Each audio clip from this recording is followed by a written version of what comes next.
అందరికీ కూడా అమ్మవారి యొక్క ఆశీస్సులు ఉండాలని మనస్ఫూర్తిగా కోరుకుంటూ ఈ కథ విని అమ్మవారి యొక్క సంపూర్ణమైనటువంటి అనుగ్రహాన్ని పొందండి. ఈ కథను చదివినా లేకపోతే ఎవరైనా చెబితే విన్నా మనకు ఎంతో పుణ్యం లభిస్తుంది. మనకు ఎలాంటి కష్టాలు లేకుండా బాధలు దరిచేరనివ్వకుండా చేస్తుంది.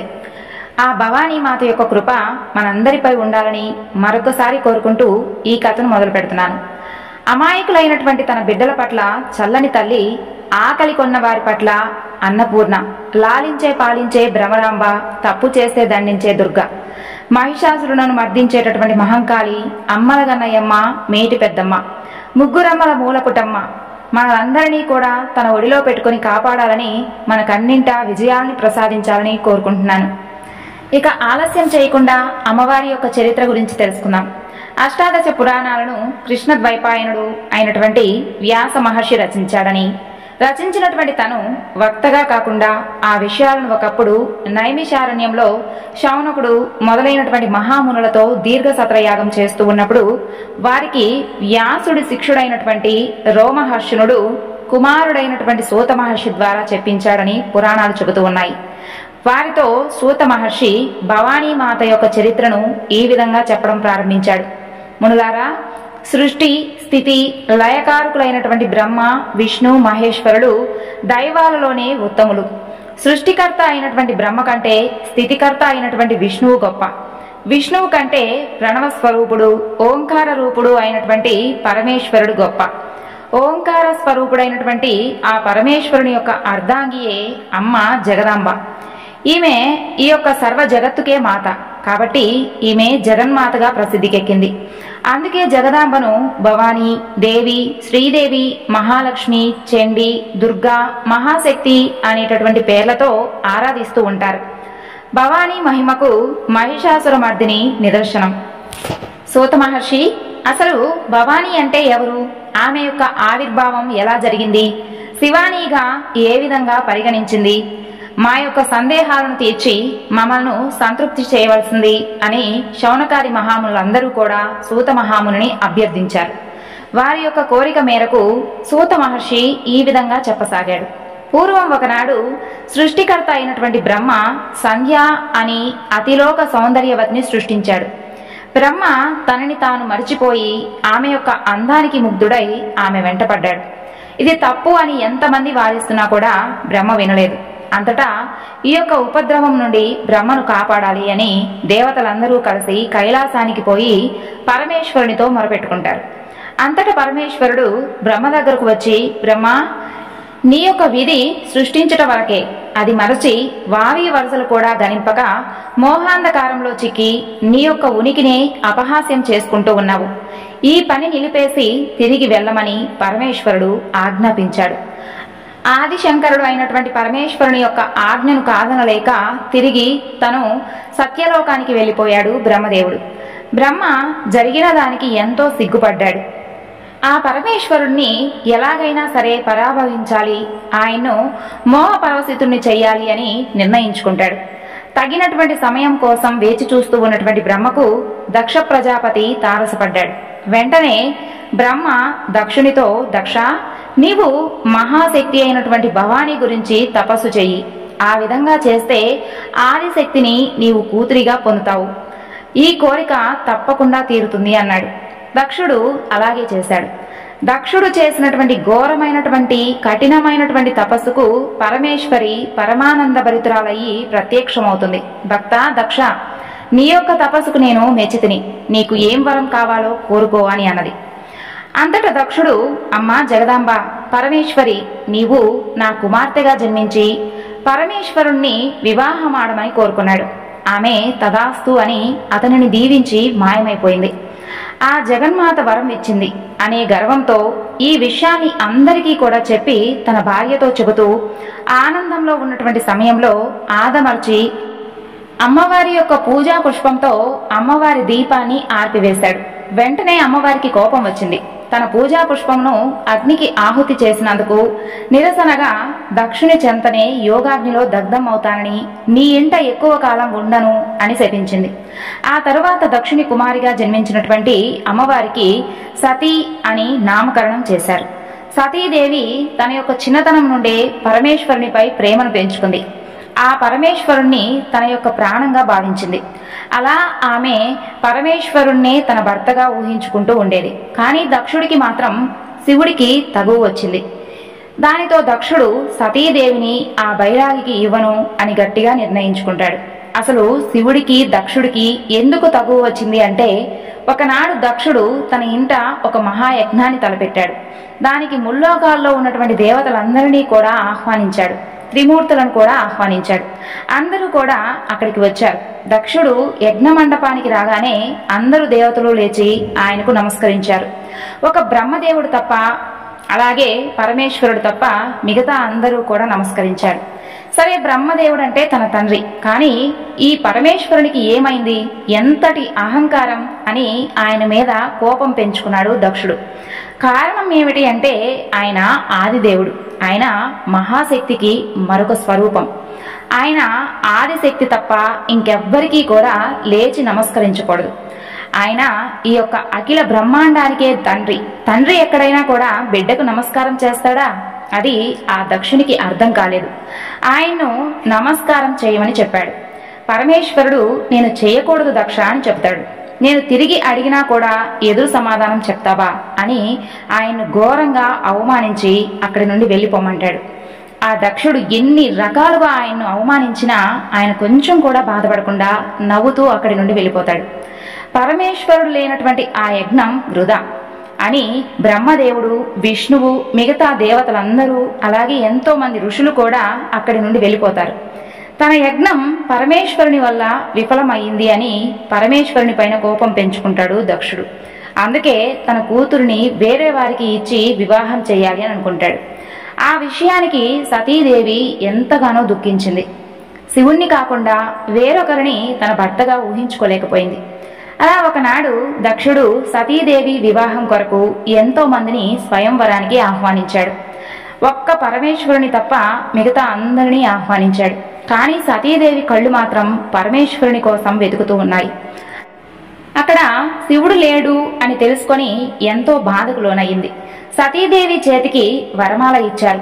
తాను కోరినటువంటి వరుని మెడలో ఈ వరమాలను వేయమని చెప్పారు.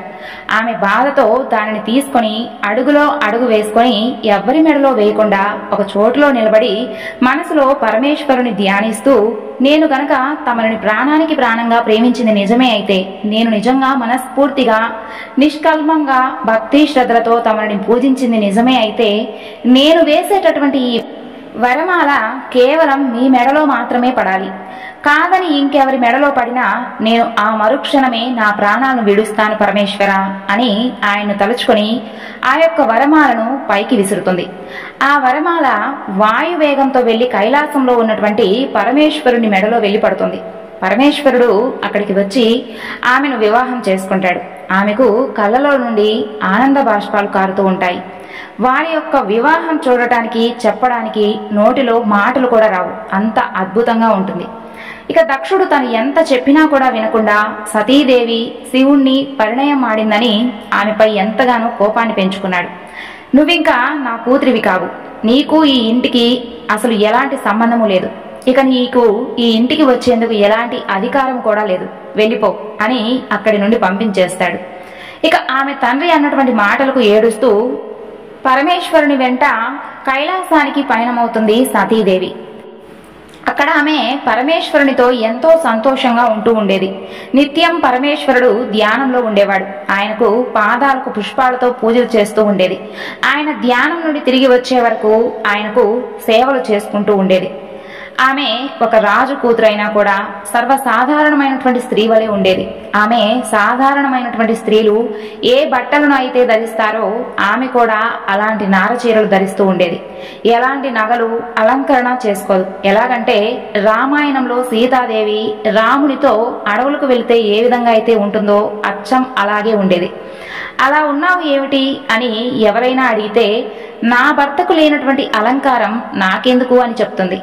ఆమె తన నుదిటిన కుంకుమతో పెద్దగా బొట్టు పెట్టుకుంటుండేది. కారణం ఏమిటంటే పెళ్ళైనటువంటి ఆడవారికి బొట్టు ఎంత పెద్దగా ఉంటే తమ భర్తకు అంత ఆయుష్ ఉన్నట్లు అని అర్థం. ఇలాగా ఎంత ఆనందంగా ఉన్నా కూడా ఆమెకు తన తల్లిదండ్రులను చూడాలి అనిపిస్తూ ఉండేది. వారి కోసం బాధపడుతూ ఉండేది. పరమేశ్వరుడు ఎప్పుడూ కూడా ఆమెను బాధపడకు అని ఓదారుస్తూ ఉండేవాడు. అలా ఒకనాడు అనుకోకుండా దక్షుడు ఒక మహాయజ్ఞాన్ని చేస్తాడు. ఆ యజ్ఞానికి అందరినీ కూడా ఆహ్వానిస్తాడు, కేవలం ఒక పరమేశ్వరుని తప్ప. పరమేశ్వరుణ్ణి ఆహ్వానించకపోవడంతో బ్రహ్మదేవుడు, శ్రీ మహావిష్ణువు ఇద్దరూ కూడా రానని చెబుతారు. ఈ విషయం సతీదేవికి ఇంతలో అక్కడికి వచ్చినటువంటి నారదుడు చెబుతాడు. నారాయణ నారాయణ అంటూ పరమేశ్వరుని దగ్గరకు వెళ్తాడు. పరమశివునికి భక్తితో నమస్కారం చేసి శివునికి దక్షుని యొక్క యజ్ఞం గురించి చెబుతాడు. మీరు వెళ్ళడం లేదా పరమేశ్వర అని అడుగుతాడు. నాకు ఎలాంటి ఆహ్వానం రాలేదు నారదా, ఆహ్వానం రాకుండా నేను ఎలా వెళ్తాను? సరే స్వామి, మీరు కనుక అనుమతి ఇస్తే నేనిక బయలుదేరుతానని బయలుదేరుతాడు. అప్పుడే ఎదురుగా సతీదేవి కనిపిస్తుంది. ఆమె కూడా చెప్పాలి కదా అని ఆమెకు నమస్కారం చేస్తాడు. ప్రణామాలు దేవర్షి అని తిరిగి నమస్కారం చేస్తుంది సతీదేవి.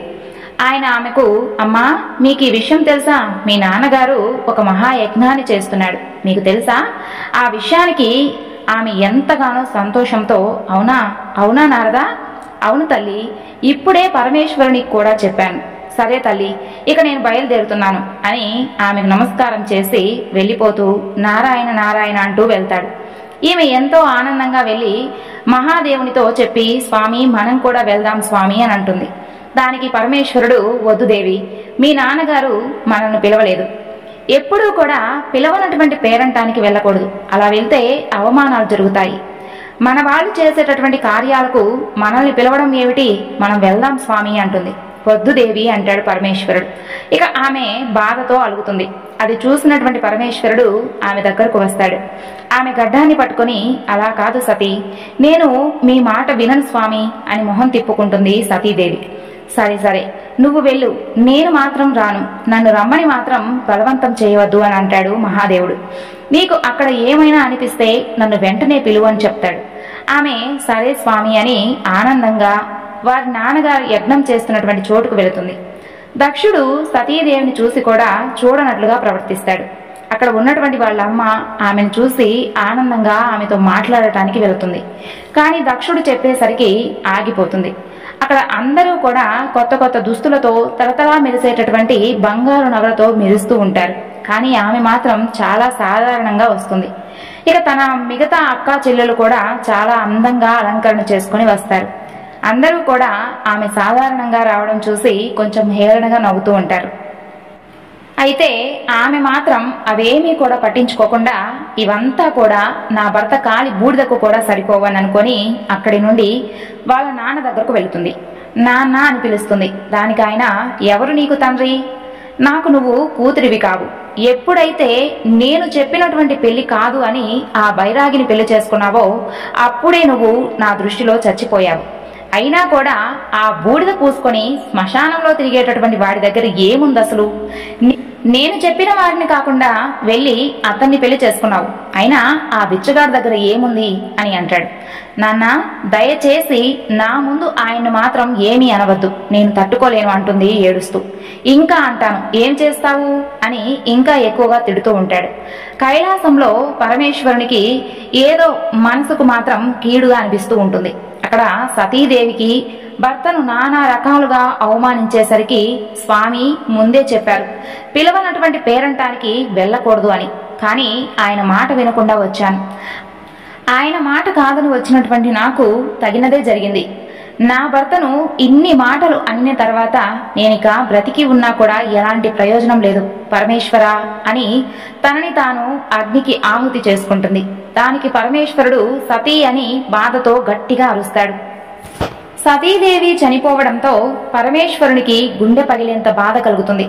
అలా జరగడానికి కారణమైనటువంటి దక్షుడి పైన కోపం వస్తుంది. పరమేశ్వరుడు కోపంతో భయంకరమైనటువంటి తాండవం చేస్తాడు. ఆ తాండవానికి ముల్లోకాలు కూడా దద్దరిల్లిపోతాయి, సముద్రాలు ఉప్పొంగుతాయి, అగ్నిపర్వతాలు పేలుతాయి.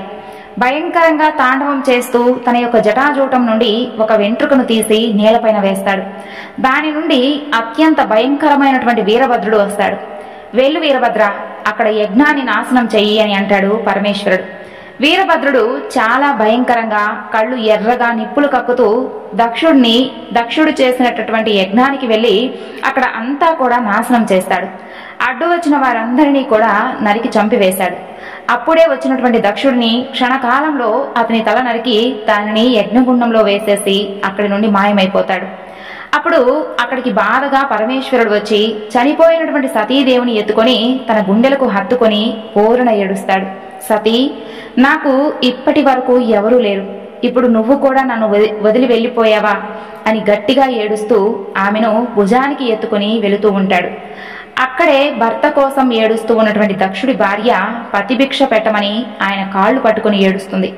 అప్పుడు పరమేశ్వరుడు కనుకరించి అతనికి ఒక మేక తలని పెట్టి తిరిగి ప్రాణాలు పోస్తాడు. ఆ తరువాత దక్షుడు అతని యొక్క అహంకారాన్ని విడిచి జరిగిన దానికి పరమేశ్వరుడిని క్షమించు స్వామి, ఆదిదేవా అని కాళ్లపై పడతాడు. పరమేశ్వరుడు అతనిని క్షమించి సతీదేవి శవాన్ని ఎత్తుకొని ముల్లోకాలు తిరుగుతూనే ఉంటాడు. సంవత్సరాలు గడుస్తున్నా కూడా అలా ఎత్తుకొని ఏడుస్తూ తిరుగుతూనే ఉంటాడు. దేవతలందరూ కూడా పరమేశ్వరుణ్ణి అలా చూడలేక మహావిష్ణువుతో మొరపెట్టుకుంటారు. మహావిష్ణువు తన యొక్క సుదర్శన చక్రంతో ఆమె శరీరాన్ని ముక్కలు ముక్కలుగా చేస్తాడు. అలా ఆమె శరీర భాగాలు పడిన చోటల్లా ఒక దివ్యమైనటువంటి శక్తిపీఠాలు ఏర్పడతాయి. అవే మన భూమి మీద పడినటువంటి అష్టాదశ శక్తిపీఠాలు. అవి పడిన చోట మహాపుణ్యక్షేత్రాలుగా ఏర్పడ్డాయి. అవి ఏమిటి అంటే, మొదటిది శాంకరి శ్రీలంక దేశంలో, కామాక్షి కాంచీపురం తమిళనాడు, శృంఖల ప్రద్యుమ్న నగరం పశ్చిమ బెంగాల్ కోల్కతా, చాముండి క్రౌంచపట్టణం మైసూర్ కర్ణాటక, జోగులాంబ అలంపూర్ తెలంగాణ కర్నూల్ తుంగభద్రా నది దగ్గరలో అన్నమాట, భ్రమరాంబిక శ్రీశైలం ఆంధ్రప్రదేశ్ కృష్ణానదీ తీరాన అమ్మవారు మల్లికార్జున స్వామి సమేతులై ఉన్నారు. మహాలక్ష్మి కోల్హాపూర్, ఏకవీరిక మహార్ నాందేడ్ మహారాష్ట్ర, మహాకాళి ఉజ్జయిని మధ్యప్రదేశ్, పురుహూతిక పిఠాపురం ఆంధ్రప్రదేశ్, గిరిజ ఓడియా ఒడిస్సా, మాణిక్యాంబ ద్రాక్షారామం, కామరూప హరిక్షేత్రం, మాధవేశ్వరి ప్రయాగ, వైష్ణవి జ్వాలాక్షేత్రం, మంగళగౌరి గయా బీహార్, విశాలాక్షి వారణాసి ఉత్తరప్రదేశ్, సరస్వతి జమ్మూ కాశ్మీర్ అమ్మవారిని కీర్ భవానీ అని కూడా అంటారు. అలా సతీ వియోగంతో పరమేశ్వరుడు హిమవత్ పర్వతం ప్రాంతం చేరి సుదీర్ఘ తపస్సులో మునిగిపోయాడు. ఇంతలో బ్రహ్మచేత వరం పొందినటువంటి తారకాసురుడు మితిమీరినటువంటి వరగర్వంతో ముల్లోకాలు అతలాకుతలం చేస్తూ ఉంటాడు. దేవతలను మునులను ఋషులను అనేక బాధలకు గురి చేశాడు. లోకాలను బాధించసాగాడు. అతన్ని చంపాలి అంటే పరమేశ్వరునికి కుమారుడిగా జన్మించినటువంటి వాడు మాత్రమే సాధ్యపడుతుంది. ఇక మిగతా ఎవరికీ కూడా సాధ్యపడినటువంటి విషయం. హిమవంతుడిని ఆదిపరాశక్తి కోసం తపస్సు చేసి ఆమెను కూతురుగా పొందమని చెబుతారు. ఆయన వారు చెప్పిన విధంగా తపస్సును ఆచరిస్తాడు. ఆదిపరాశక్తి అతని యొక్క తపస్సుకు మెచ్చి అతనిని సాక్షాత్కరించింది. అప్పుడు ఆయన, తల్లి, నీవు నాకు కుమార్తెగా జన్మించి పరమేశ్వరుని వివాహమాడాలని వరం కోరుకుంటాడు. అమ్మ అందుకు అంగీకరించింది. కొన్నాళ్లకు హిమవంతునికి కుమార్తెగా జన్మించి తను పెరిగి పెద్దయి తన యొక్క అందచందాలతో పరమేశ్వరుణ్ణి మోహపరవశుణ్ణి చేసి పరమేశ్వరునికి అర్ధాంగి అవుతుంది. శివుని భార్య కాబట్టి శివాని, భవుని ఇల్లాలు కాబట్టి భవాని అని పలు నామాలతో అమ్మను కొలుస్తారు. ఈమె పర్వతరాజు కుమార్తె కాబట్టి ఈమెను పార్వతి అంటారు. ఇక మేనా హిమవంతుల కుమార్తె అయినటువంటి అపర్ణ, ఇదే ఆమె యొక్క చిన్నప్పటి పేరు. ఈమె చిన్నతనంలోనే నల్ల కలువల రంగుతో నిగనిగలాడుతూ ఉండేది. హిమము అంటే తెలుపు. ఆ ప్రదేశం మొత్తం కూడా తెల్లగా ఉండడంతో ఈమె మాత్రం నల్ల కలువల రంగుతో ఉండేది. కాబట్టి పరమేశ్వరుడు ఆమెను కాళీ కాళీ అని అప్పుడప్పుడు ఆట పట్టిస్తూ ఉండేవాడు.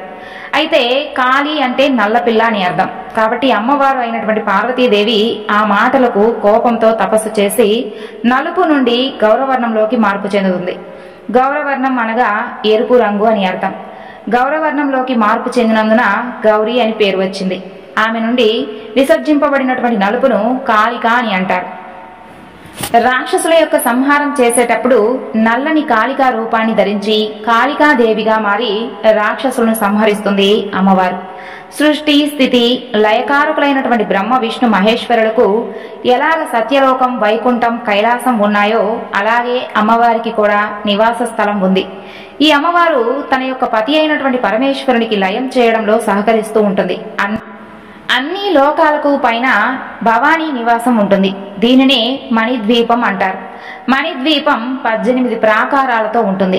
ఈ మందిరం ఇనుము, కంచు, రాగి, సీసం, ఇత్తడి అనేటటువంటి పంచలోహాలు, వెండి, బంగారం, పుష్యరాగ, పద్మరాగ, గోమేదిక, వజ్ర వైడూర్య, నీలా ముత్యాలు, మరకతాలు, పగడాలు, నవరత్నాలతో ప్రాకారాలు వరుసగా ఉంటాయి. ఇలా 18 ప్రాకారాలు దాటి ఆ తరువాత కల్పవృక్షాల తోటల మధ్యలో ఉన్నటువంటి చింతామణి మండపమే భవానీ మందిరం. అందులో శృంగార, ముక్తి, జ్ఞాన, ఏకాంత అనేటటువంటి 1000 స్తంభాల మండపాలు 4 ఉంటాయి. అందులో శృంగార మండపంలో నాట్యకత్యలు నాట్యం చేయగా, గంధర్వులు గానం చేయగా జై భవానీ అని భక్తులు అమ్మను స్మరిస్తూ ఉంటారు.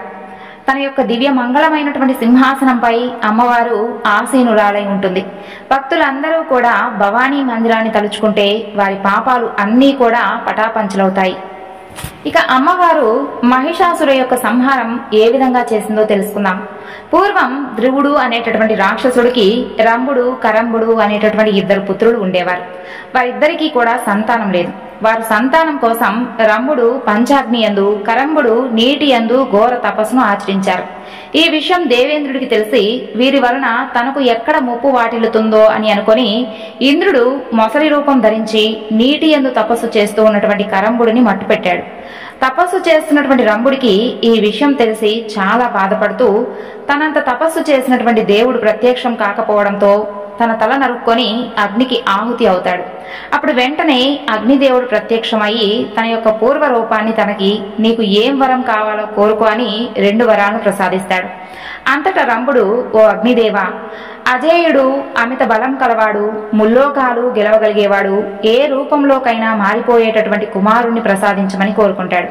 దానికి అగ్నిదేవుడు తదాస్తు, నీకు మొదట దేని యందు అయితే కామేచ్ఛ కలుగుతుందో దాని యందే కుమారుడు జన్మిస్తాడు అని చెప్పి అక్కడి నుండి మాయమవుతాడు. ఆ తరువాత రంభుడు పుత్రజననం కోసం సరైనటువంటి కన్య కోసం వెతుకుతూ వెళ్తాడు. ఎంతో మంది సుందరీమణులు ఎదురుపడ్డా చలించలేదు. అమ్మవారి దయలేదు అని అనుకున్నాడు. అతిలోక సుందరీమణులు ఎంతమంది కనిమేచ్చినా కూడా కామేచ్ఛ కలగలేదు. అలా వెళుతూ ఉన్నటువంటి రంభుడికి దురదృష్టవశాత్తు ఒక గేదె కనిపిస్తుంది. దానిని కన్నార్పకుండా చూస్తాడు. ఆ గేదె పైన కామేచ్ఛ కలుగుతుంది. వెంటనే ఒక దున్నపోతులా మారిపోయి ఆ గేదె మీద పడి తన యొక్క కామేచ్ఛ తీర్చుకుంటాడు. ఇక దురదృష్టవశాత్తు అదే దారిలో ఒక ఏనుబోతు వెళుతూ ఈ గేదె మీదకు వస్తుంది. అక్కడే దున్నపోతు రూపంలో ఉన్నటువంటి రంభుడు అడ్డు రావడంతో ఇద్దరికీ కూడా పెద్ద గొడవ జరిగి రంభుడు మరణిస్తాడు. ఆ తర్వాత ఆ గేదెకు రంభుడు వలన రక్తబీజుడు, మహిషాసురుడు అని 2 కుమారులు జన్మిస్తారు.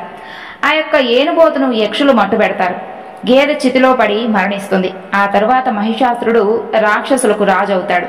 అతను దేవతల మీద కోపంతో మేరు పర్వతం పైన బ్రహ్మదేవుని కొరకు ఏళ్ల తరబడి తపస్సు చేస్తాడు. దేవదానవుల యొక్క యక్ష గంధర్వ కిమి పురుషుల వలన మరణం రాకుండా వరాన్ని కోరుకుంటాడు. అమితమైనటువంటి వరగర్వంతో సామాన్య ప్రజలను అనేకమైనటువంటి ఇక్కట్లకు గురి చేస్తాడు. తానే దేవుణ్ణి అని అందరూ కూడా తననే పూజించాలి అని ఆంక్షలు పెడతాడు. అలా తన యొక్క ఆజ్ఞను మీరేవాడిని ఉరితీయించేవాడు. ప్రజలను అనేక ఇబ్బందులకు గురి చేసేవాడు. యజ్ఞాలు లేవు, యాగాలు లేవు, దాన ధర్మాలు అస్సలే లేవు. ప్రజలు అతని వలన అనేక ఇబ్బందులు పడుతుండేవారు. వరగర్వంతో మహిషాసురుడు దేవతలపైకి యుద్ధానికి వెళతాడు. దేవతలు అతని దాటికి తట్టుకోలేక అక్కడి నుండి పారిపోయారు. అలా అన్ని లోకాలను అతను వశం చేసుకున్నాడు. అతని బాధలను భరించలేక దేవతలందరూ కలిసి త్రిమూర్తులకు తమ యొక్క గోడును వెల్లడించుకుంటారు. ఇక బ్రహ్మదేవుడు ఇచ్చినటువంటి వరం వలన మేము కూడా పురుషులమే కదా, మేమేమీ చేయలేమో అని అన్నారు. పురుషులు ఎవరూ కూడా మహిషాసురుణ్ణి మదం అణచలేరు. స్త్రీలు ఎవరైనా ఉన్నారో ఏమోనని అన్వేషించండి అని అంటాడు. ఇక దేవతలను మనకు ఇంకా అలాంటి స్త్రీ అంటే కేవలం ఒక భవానీ మాత తప్ప ఇకెవ్వరూ కూడా దిక్కులేదు అని అందరూ కలిసి అమ్మవారి దగ్గరకు వెళ్తారు. అప్పుడు ఆమె, నేను ఒక స్త్రీని, అపారమైనటువంటి వరప్రసాది అయినటువంటి మహిషాసురుని సంహారం చేయడానికి నాకు ఉన్నటువంటి శక్తి సరిపోదు అని చెబుతుంది. అప్పుడు త్రిమూర్తులు, ఇంద్రాది దేవతలు తమ యొక్క శక్తియుక్తులు, తేజస్సులు, కొన్ని ఆయుధములు ఆమెలోకి ప్రవేశపెట్టడానికి అంగీకరిస్తారు. అప్పుడు బ్రహ్మ ఎర్రని తేజస్సును, విష్ణువు నీలి తేజస్సును, పరమేశ్వరుడు తెలుపు తేజస్సును, మిగతా దేవతలందరూ కూడా వారి వారి తేజస్సులను, ఆయుధములను ఆమెలోకి విలీనం చేస్తారు. అప్పుడు ఆమె సంపూర్ణమైనటువంటి పరాశక్తిగా మారిపోతుంది. అప్పుడు అమ్మవారు అపర కాళికాదేవిగా అవతరిస్తుంది. అందరూ దేవతలు ఆమెను ఈ విధంగా ప్రార్థించడం మొదలు పెడతారు. ఓ జగన్మాత పరాశక్తి భవాని, సర్వమంగళ ప్రదాయిని, నీకు మా నమస్కారములు. నీవు త్రిగుణాత్మక స్వరూపినివి, అఖండ శక్తి సంపన్నురాలివి, భక్తులను బ్రోచేటటువంటి సిద్ధి బుద్ధి ప్రదాతవు, మదమత్తులో పడేసి మాయా మోహినివి. నీ లీలలు ఎంత విచిత్రమో కదా. మమ్మల్ని మాయలో పడేస్తావు, కానీ నీకు మాత్రం ఆ మాయ అంటదు కదా. నీవే కాళీకాంబవు, కాళరాత్రివి, మమ్మల్ని కరుణించి శుభములను ప్రసాదించు అని వేడుకున్నారు. కరుణించి కాపాడు కనకదుర్గా అని ప్రార్థించారు. అమ్మ, మదోన్మతుడైనటువంటి మహిషాసురుడు మమ్మల్ని తిప్పలు పెడుతున్నాడమ్మా. మహిషాసురుని మర్దించి మమ్మల్ని అనుగ్రహించు తల్లి. దుష్టులను శిక్షించి ధర్మాన్ని రక్షించు కల్పవల్లి. నీవే ఆదిశక్తివి, శారదాంబవు, పరాశక్తివి, మమ్మల్ని బ్రోవుమమ్మ అని అర్థించారు. వారి యొక్క అభ్యర్థనను అంగీకరించింది అమ్మవారు. దేవతలారా, ధైర్యంగా ఉండండి. ఆ మహిషాసురుని మర్దించి మీకు తప్పకుండా మేలు చేస్తాను, మీ కష్టాలను కడతేరుస్తాను. ఇప్పుడే వెళ్లి వాడిని సంహరిస్తాను అని అమ్మవారు మాయమైంది. మహిషాసురుని నగరానికి చేరుకొని మహేశ్వరి భీకరమైనటువంటి శంఖారావం చేస్తూ సింహగర్జన లాంటి వికటాస శబ్దాన్ని చేసింది. అఖిలాండేశ్వరి అలా గర్జించగానే మహిషాసురుని యొక్క మత్తు వదిలిపోయింది. ఆ తరువాత మహిషాసురుడు ఈ విధంగా అనుకుంటున్నాడు, మానవ మాతృడు ఎవరూ కూడా అలా తనను భయానికి గురి చేయలేదు అని తలుచుకున్నాడు. దేవతలకు కూడా అంతటి ధైర్యం లేదు అని అనుకుని ఇంకా ఎవరై ఉంటారా అని ఆలోచిస్తూ ఉన్నాడు. వెంటనే భటులను పంపించి శబ్దం చేసింది ఎవరో చూసి రమ్మని చెప్పి బంధించి తీసుకుని రండి, లేదా నాకు వచ్చి చెప్పండి, నేనే వెళ్లి మట్టి కరిపిస్తాను అని చెప్పి పంపిస్తాడు. అక్కడికి వెళ్లారు భటులు. శక్తి స్వరూపిణి అయినటువంటి ఆదిశక్తి దర్శనం ఇచ్చింది వారికి. భయంకరమైనటువంటి కాళికా అవతారంలో ఉన్నటువంటి కనకదుర్గాదేవిని చూసి గుండెలు దద్దరిల్లాయి. కొంతమంది భయానికి రక్తం కక్కుకొని చచ్చిపోయారు. 18 చేతులతో పరాశక్తి ప్రకాశించింది. తన 18 చేతులతో శంఖ చక్ర గద ఖడ్గం త్రిశూలం ధనుర్బాణములతో అభయహస్తంతో, ఒక చేతిలో గంటతో, మరొక చేతిలో మద్యపాత్రలు ఉన్నాయి. కాళికాశక్తి పదే పదే గంట మ్రోగిస్తూ మద్యం సేవిస్తూ ఉంది. ఆ తరువాత ఎర్రని కళ్ళు, ఎర్రగా పొడవుగా వేలాడుతూ ఉన్నటువంటి పొడవాటి నాలుక, మెడలో పుర్రెల హారంతో భయానక రూపంతో అలరాలుతూ ఉంది అమ్మవారు. భయానక స్వరూపిణి అయినటువంటి భవానీని చూడగానే సైనికులు అక్కడి నుండి పారిపోయారు. మహిషాసురుని దగ్గరకు వెళ్లి, అయ్యా, ఆ భయంకరమైనటువంటి శబ్దం చేసింది ఒక స్త్రీమూర్తి. చూడటానికి కన్నెపిన్నలా ఉంది. ఒక చేతిలో గంట పట్టుకుని మద్యం తాగుతుంది. చూడటానికి చాలా భయంకరంగా ఉంది. ఆమెను చూసి తట్టుకోలేక కొంతమంది మన సైనికులు అక్కడే మరణించారు. మిగిలిన వారందరూ కూడా మీ దగ్గరకు వచ్చామని చెప్పారు. మహిళాలోలత్వం కలిగినటువంటి మహిషాసురుడు అతని యొక్క మంత్రిని పిలిపించి, ఓ మహామంత్రి, నువ్వు వెళ్లి ఆమెకు నా యొక్క అందచందాలను గురించి వివరించు, నా యొక్క బల పరాక్రమాల గురించి చెప్పి నాకు వశమగునట్లుగా చెయ్యి. నీ మాటలకు ఆ వనిత వచ్చి నా వలలో వాలాలి, వెళ్ళు అని ఆజ్ఞాపించాడు. కొంతమంది సైనికులను వెంట పెట్టుకుని మంత్రి ఆమె దగ్గరకు వెళ్లి, ఓ మహిళ, నిన్ను మా మహారాజు మనువాడాలి అని అనుకుంటున్నాడు. మా రాజు అంటే ఏమనుకుంటున్నావు? ఈ ముల్లోకాల్లోనే ఎదురులేనివాడే మా మహిషాసురుడు. మా రాజు అంత శక్తివంతుడు ఇక ఎవ్వరూ లేరు. మర్యాదగా వచ్చి మా రాజు ఒడిలో వాలిపో అని అంటాడు. ఆ మాటకు ఆదిశక్తి, ఓ మంత్రి, రాయబారిగా వచ్చావు కాబట్టి బ్రతికిపోయావు, లేదంటే నేను నిన్ను ఇప్పుడే చంపేసేదానిని. నేను దేవతలకు అమ్మను, శక్తి స్వరూపిణిని. దేవతలందరూ కూడా మీ అందరినీ కూడా మట్టు పెట్టడానికి నన్ను పంపించారు. మందబుద్ధి కలిగినటువంటి మీ రాజు స్త్రీలు ఏమీ చేయలేరు అని తలచి మగవలను వదిలి మగవాళ్ళెవరితో కూడా చావు రాకూడదని వరాన్ని కోరుకున్నాడు. ఆడదాని చేతిలో చావు రావాలని ఎవరూ కూడా కోరుకోరు. గేదె కొడుకు అయినటువంటి మీ రాజు తప్ప. మూర్ఖుడైనటువంటి మహిషాసురుడు కోరుకున్నట్లుగానే అయ్యింది. అందుకే నేను వచ్చాను. వాడిని రమ్మను. ఇప్పుడే ఇక్కడే అంతం చేస్తాను, లేదా ఏదైనా పాతాళ లోకానికి పారిపోమని చెప్పు అని అంటుంది. ఇక మంత్రి వెళ్లి జరిగిందంతా కూడా చెప్పి మహిషాసురుడు ఎంతగానో మండిపడిపోతాడు. సార్వభౌముని అయినటువంటి నన్ను ఒక గేదె కొడుకు అని సంబోధించడమా? కోపంతో ఊగిపోయాడు. అప్పుడు అమరుడు అనేటటువంటి ఒక వీరుడు, మహారాజా, వచ్చింది మహాశక్తి అయి ఉండవచ్చు, లేనిచో ఆమెకు 18 చేతులు ఉండడం ఏమిటి? ఆమెను గెలవడం అసాధ్యం. కాబట్టి ధైర్యంగా యుద్ధం చేసి ఆ అమ్మ చేతిలోనే మరణించడం మంచిది. మోక్షం అన్నా రావచ్చు, పారిపోవడం పిరికివాడి లక్షణం అని ఆలోచించుకొని చెబుతాడు. అయితే నువ్వే యుద్ధానికి వెళ్లి మోక్షాన్ని పొందుకో అని చెప్తాడు మహిషాసురుడు. ఆ తరువాత ఒక్కొక్కరిని వధించి అందరినీ కూడా మట్టుపెట్టి చివరకు మహిషాసురుణ్ణి సంహరించింది. ఆ తరువాత అమ్మవారు మహిషాసుర మర్దిని అయింది. ఈ కథను ఎవరైతే వింటారో, వినిపిస్తారో అమ్మవారి యొక్క సంపూర్ణమైనటువంటి అనుగ్రహంతో పాటు సకల శుభాలు కలుగుతాయి. సర్వం శ్రీ లలితార్పణమస్తు. స్వస్తి.